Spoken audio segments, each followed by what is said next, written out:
शेख नाराज हुआ, पाकिस्तान में पहला वार हुआ।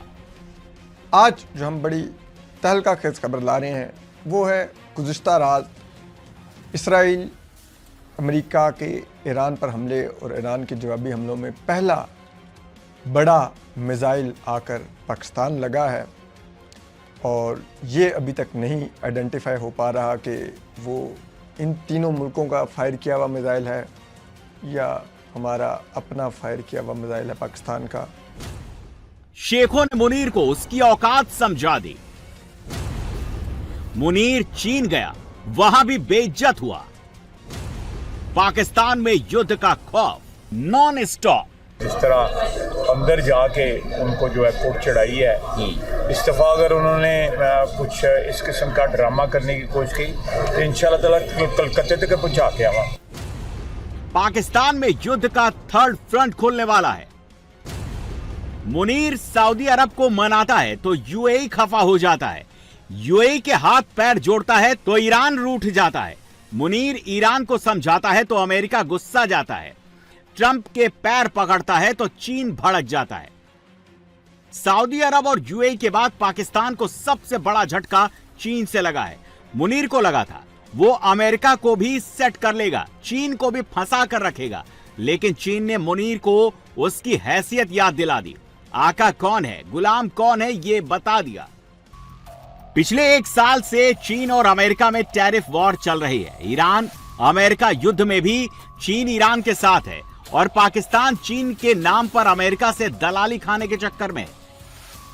लेकिन मुनीर का कमीशन तो मर गया। चीन ने पाकिस्तान को एडवांस हथियार देने से भी रोक लगा दी। पाकिस्तान झूठा है यह ऐलान भी कर डाला। एक युद्ध में 4 बार हारा कैसे जाता है, इसका सबसे बड़ा एग्जाम्पल पाकिस्तान है। पाकिस्तान दुनिया में मीडिएटर बनने चला था। इस चक्कर में पाकिस्तान सऊदी, ईरान, यूएई सबका विरोधी बन गया। आसिम मुनीर को लगा वो सऊदी के साथ डिफेंस समझौता करेगा तो पाकिस्तान को शेख $1 बिलियन खैरात में दे देंगे, लेकिन सऊदी अरब ने मुनीर को 1 फूटी कौड़ी देने से भी इनकार कर दिया। पाकिस्तान को खुलकर बोल दिया, अगर रोटी चाहिए तो गोली चलानी पड़ेगी, भीख चाहिए तो जंग करनी पड़ेगी। पाकिस्तान ईरान से नहीं लड़ेगा तो भूखा मरेगा। पाकिस्तान पर सबसे ज्यादा कर्ज सऊदी अरब का है। सबसे ज्यादा भीख भी सऊदी से पाकिस्तान को मिलती है। पाकिस्तान जब से बना है तब से सऊदी के टुकड़ों पर पल पुस रहा है। दूसरे नंबर पर यूएई है, जहां पाकिस्तान हर बार कटोरा लेकर पहुंच जाता है, लेकिन इस बार शेखों ने बही खाता खोल दिया। ऐसा पहली बार हो रहा है। सारे इस्लामिक मुल्क मिलकर इस्लामिक पाकिस्तान के खिलाफ खड़े हो गए हैं। पाकिस्तान को बचाने वाली गारंटी खत्म हो गई है। पाकिस्तान के पास एक ही ऑप्शन अब बचा है, सऊदी, यूएई, ईरान में किसी एक को चुन ले, बंदूक उठा ले, जंग शुरू होने वाली है। पाकिस्तान के अंदर जंग शुरू हो गई है। जो पत्रकार, एक्सपर्ट मुनीर की तारीफें करते हैं, जिनको आर्मी से पैसा मिलता था, वो भी अब पलटने लगे हैं। जो युद्ध पाकिस्तान को सबसे ज्यादा डरा रहा है वो हिंदुस्तान से युद्ध है। इस वक्त उसके साथ न सऊदी है न चीन। यूएई खफा है और अमेरिका खुद जंग लड़ रहा है। पाकिस्तान को लग रहा है हिंदुस्तान के लिए हमला करने का सबसे सही वक्त है। पिछले साल अप्रैल के महीने में पाकिस्तान ने पहलगाम में आतंकी हमला किया। अप्रैल का महीना शुरू हो गया। पाकिस्तान को लग रहा है हिंदुस्तान बहुत बड़ा बदला लेगा। पाकिस्तान इंडिया कशीदगी एक बार फिर वहीं आकर रुकी है जहां से गुज़िश्ता साल जंगी चिंगारियां फूटी थीं। पहलगाम हमले की पहली बरसी से सिर्फ कुछ दिन पहले पाकिस्तान ने इंडिया को ऐसा खबरदार किया है जिसने दोनों ममालिक में हलचल मचा दी है। क्या एक बार फिर जंगी सूरत-ए-हाल पैदा होने जा रही है? पाकिस्तानी सेना का डरना भी जरूरी है। पाकिस्तान के पास इतनी सेना नहीं कि वो अफगानिस्तान, ईरान और हिंदुस्तान तीनों बॉर्डर पर खड़ी हो सके। पाकिस्तान में इंडियन आर्मी से डर वाली कमेंट्री नॉन स्टॉप जारी है। मशकें कर रही है इंडियन फौज और फौजी क़यादत मंदिरों गुरुद्वारों में माथे टेक रही है, गंगा में स्नान कर रही है, नारियल फोड़े जा रहे हैं, सब कुछ किया जा रहा है। क्या तैयारियां उनकी? रवां साल जो है 2026 में अब तक इंडियन अफवाज जो है वो बहुत सारी मशकें जो हैं वो कर चुके हैं। बहुत सारी मशकें प्लान हैं, जिसमें राजस्थान जैसलमेर में जो मुनक्दा बड़ी कमाल की जो मश्क थी ना, वो वायु शक्ति 26 थी 2026, जिसमें SU-30 MKI समेत जो है वो 130 से ज्यादा तैयारे, हेलीकॉप्टर्स और उनके जो ट्रांसपोर्ट एयरक्राफ्ट हैं उन्होंने शिरकत की। Indian army chief Upendra Dwivedi की एक नई बढ़त सामने आई है।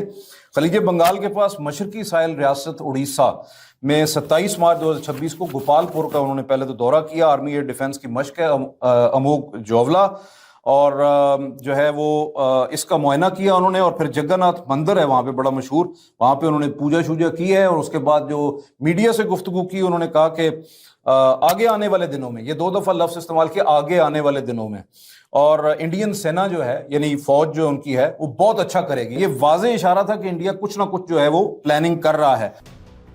इंडियन आर्मी के चीफ जनरल उपेंद्र द्विवेदी अभी LOC दौरे पर गए थे। वहां उन्होंने भारतीय सेना की तैयारियां देखी, इंडियन कमांडो से मिले। जब से यह खबर मुनीर को मिली है, POK में खलबली मच गई है।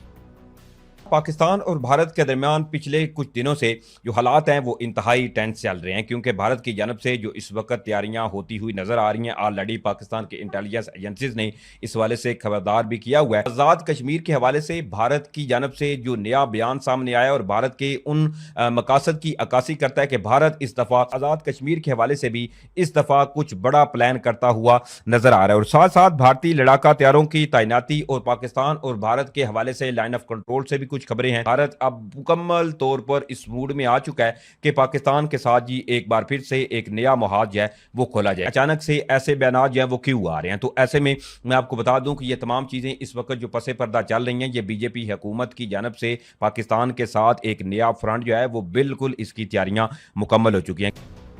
इस वक्त मुनीर के साथ न सऊदी है, न चीन, न पाकिस्तानी जनता का सपोर्ट है। पाकिस्तान को लग रहा है सऊदी और UAE के बीच अनबन का फायदा उसको मिलेगा, लेकिन सऊदी और UAE में दूरियां खत्म होने लगी हैं। अब दोनों के एक दुश्मन बन गया है पाकिस्तान। एक रिपोर्टर ने उनसे ये पूछ लिया कि इसी डिस्कशन में डार साहब से कि ये पाकिस्तान ने सऊदी अरबिया के साथ जो डिफेंस पैक्ट किया, ये किस किस्म का डिफेंस पैक्ट हमने किस टाइमिंग में कर लिया है जिसकी वजह से हमें ईरान के साथ जंग करनी पड़ सकती है। क्योंकि उससे पहले डार साहब ये कह चुके थे कि हमने ईरान पे ये बात वाज़ेह कर दी है कि अगर खुदा न खास्ता जंग होगी तो फिर हम सऊदी अरब के साथ खड़े होंगे मुकम्मल, क्योंकि हमारा उनके साथ डिफेंस पैक्ट है। इतना अजीबोगरीब डिफेंस पैक्ट वैसे किसी ने किया नहीं आज तक किसी के साथ, ये इतना अजीबोगरीब है जिसकी कोई इंतहा नहीं। तो डार साहब बड़े गुस्से में चले गए जब उसने सवाल पूछा, और डार साहब ने कहा कि पाकिस्तान के लोग जो हैं वो हरमैन शरीफैन से शदीद मोहब्बत करते हैं और उसकी आन पे कट मरने को तैयार हैं, हर पाकिस्तानी उस पर मरने को तैयार है, और हम बिल्कुल सऊदी अरब की खातर हर किस्म की जंग वगैरह जो करेंगे। जंग वैसे मेरे ख्याल डार साहब को अंदाज़ा हो चुका है मेरी तरह के इस स्टेज पे शायद वो वाली जंग होनी ही नहीं है जिसमें सऊदी अरब के बिहाफ पे उनको लड़ना पड़ जाए। उन्होंने ये कहा कि मुत्तहिदा अरब अमारात जो हमसे खुश नहीं है और उनका हम पे बहुत प्रेशर था, और वो अच्छा ये एक इंटरेस्टिंग पॉइंट है। उन्होंने कहा कि मैंने प्राइम मिनिस्टर को कहा है कि या कितना हमें तंग करते हैं तो मुंह पे मारे इनके। अब ये वैसे अखबारों में छपा नहीं, लेकिन मुझे किसी ने अदरवाइज बताया कि डार साहब ने वहाँ पे कहा कि इनके मुंह पे मारें ये पैसे इनके। और अब पाकिस्तान $3.5 बिलियन जो है वो इस महीने के यानी अप्रैल के आखिर से पहले मुत्तहिदा अरब अमारात को वापस कर रहा है। आसिम मुनीर ने पाकिस्तान को कैसे चूना लगाया, कैसे इस्लामिक मुल्कों को पाकिस्तान के खिलाफ कर दिया, कैसे हिंदुस्तान को युद्ध का मौका दे दिया। पाकिस्तानी अब खुलकर बोलने लगे हैं।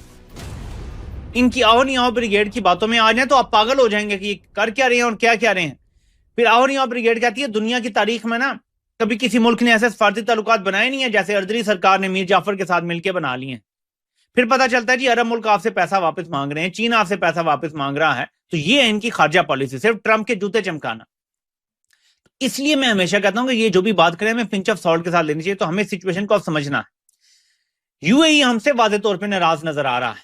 पाकिस्तान और UAE का ताल्लुक ऐसे है कि लोग कहते हैं कि ISI का दूसरा घर ही UAE है। ये कहा जाता है कि वहां इतना फ्रीली वो घूमते फिरते हैं और सब जो उन्होंने करना होता है। और UAE नाराज है क्योंकि पाकिस्तान न्यूट्रल रहने की कोशिश कर रहा है, इस जंग से दूर रहने की कोशिश कर रहा है। सऊदी अरब को अगर नाराजगी हो जाती है कि तुम हमारे दिफा में आओ या हमारे साथ मिलकर ईरान पे चढ़ दौड़ो, अगर ये फ्यूचर में होता है, लेकिन ईरान इस खदशे को भांप गया है कि पाकिस्तान के ऊपर अगर दबाव आ जाता है अरब मुल्कों का, खास तौर पे सऊदी अरब का, तो पाकिस्तान हमारे मुखालिफ खड़ा हो जाएगा, सामने खड़ा हो जाएगा। पाकिस्तान की तकदीर में गुलामी लिखी है, मालिक बदलते रहेंगे, गुलामी चलती रहेगी।